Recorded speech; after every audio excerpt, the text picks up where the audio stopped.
Annoying situation yesterday at the MCG. The unforeseen booing of Buddy Franklin. It caused an apology today from Collingwood and a reaction post-game yesterday also. But I don't know why they would. Why would they boo him? Why would you boo him? Probably celebrate a 36-year-old, wouldn't you, that's been a champion of the game? Why would you? It's been 10 years since we played Collingwood here. Why would you boo one of the champions of the game? Doesn't make sense to me. I've said this before, I'm not a booer. We don't boo at home. You pay your money, you do whatever you want. I must admit I didn't hear it. I don't know whether I had the headsets on or whatever, but no, we just don't boo. Booing Buddy, it's just a no from me. I love the Collingwood faithful, but I got a message. Your team is the toast of the town and they're handling themselves on and off the field with class and poise. So let's try and fall into line on the other side of the fence. At best, it was a begrudging acknowledgement of the sustained brilliance Franklin has brought against Collingwood, and at worst, it's ignorance and bigotry. Strong comments and then strong reactions, it must be said, all around today. Leadership everywhere from Collingwood, who apologised. There was a tri-party statement with coach and CEO and so forth. The Swans were quick to up the ante again today in the AFL waging as well. So really strong opinions all around. Caro, your view on this? Well, it's 10 years since Adam Goodes was racially vilified on the MCG by a young Collingwood supporter, and a few weeks afterwards when Adam Goodes was booed by Hawthorn supporters, and Hawthorn turned their back on that issue as a racial issue. They refused to believe it. The AFL refused to take action for far too long. So I'm afraid booing for me just has a nasty vent. Leaves a nasty taste in my mouth. I'm not saying that was racially motivated in any way yesterday, but I just can't stand it because of what happened to Adam Goodes and because of this great tragedy of footy that we lost Adam Goodes forever. Is going to be something that will haunt all of us. So booing Buddy, I can understand why the pile-on the other way happened today, and I'm glad the AFL took part. I wish it had come earlier. People of the AFL finally spoke up about Jason Horne-Francis a few weeks ago, and I mean that was another issue where Collingwood led that. Collingwood started that booing, and no one could really understand why. It was just abhorrent. Booing's just changed now because of Adam Goodes. Interestingly, Tom Stewart was interviewed today, also on SEN, and he was asked whether he thought he'd get booed. This is what he said. Yeah, I'm not blind or naive to the fact that they're a pretty strong supporter base, and I'm sure I'll cop a lot of feedback on the weekend, but, you know, it is all noise. Obviously, in that moment, I did the wrong thing, and they're probably, fair enough, allowed to boo me. I mean, some of the things that happen throughout the league of those that are getting booed aren't fairly just, I think, but I probably deserve it in this respect.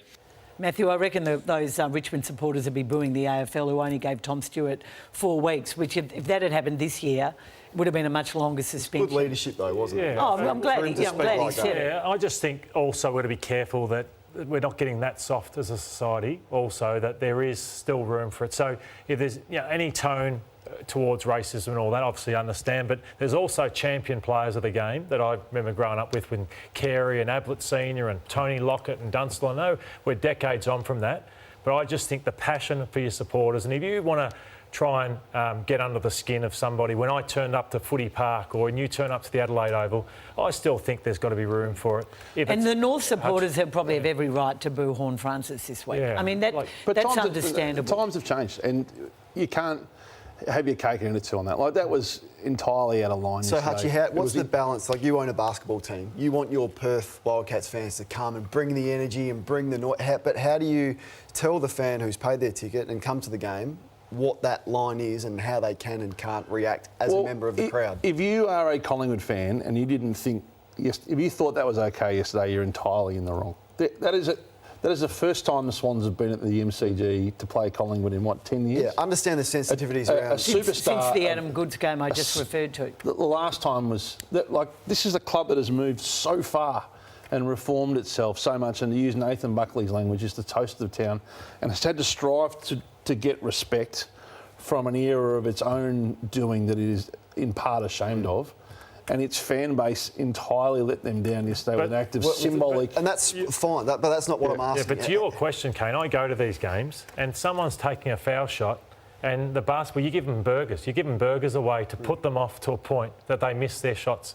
you want them, and the crowd roars when they miss 2 baskets. That wasn't why they were booing Lance yesterday. But some would be booing Lance because he's that good a he's player. Lance. And he's a champion. He's a champion. I say to people, average players don't get booed. So I would put to you that was how the conversation around Adam Goods started. Yeah. But what about if if Carlton believe this Saturday night that Norton's not the best kick for goal, and let's try and get in his head nice and early?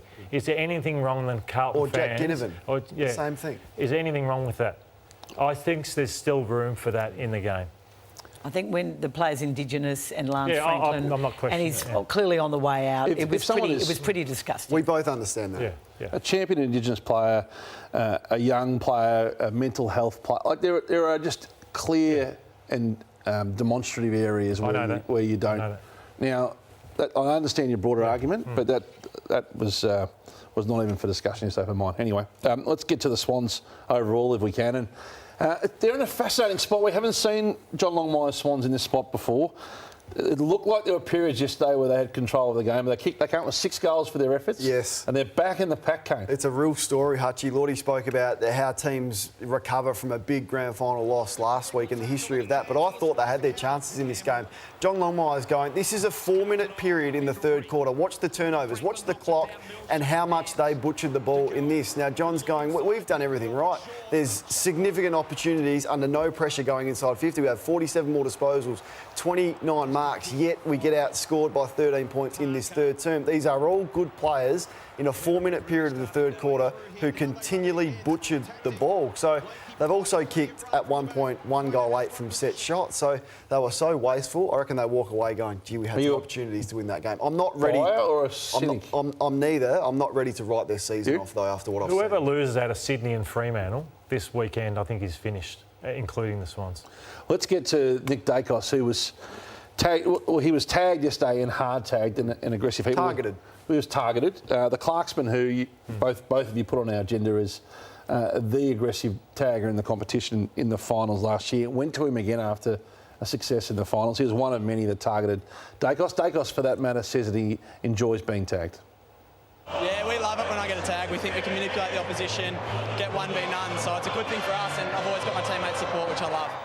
And here's the vision of them pretty early on. Papley, the work, everyone got into him, and I think Jake Stringer did it on Anzac Day, and so many fines have been dished out to Collingwood teammates who supported him. But he says 1v none. They're pretty much leaving, pretty much so distracted by him, or often leaving a player short because the days are gone of tagging somebody. I loved it, look. I've been calling for this for a while, and I thought, I thought they did it in a way that no one else had done it yet. Keys did it in a different way and was successful. So I think the balance of when to get off him is really important, and perhaps they got that wrong. But to go after him clearly limited his performance. But you're not a fan. It's more that the other players perform so well, like the Pendleburys and the side bottoms, and you might limit him, but it's how it's affecting John Longmire and his coaching, I think. Dacos still has 27, second most disposals on the ground.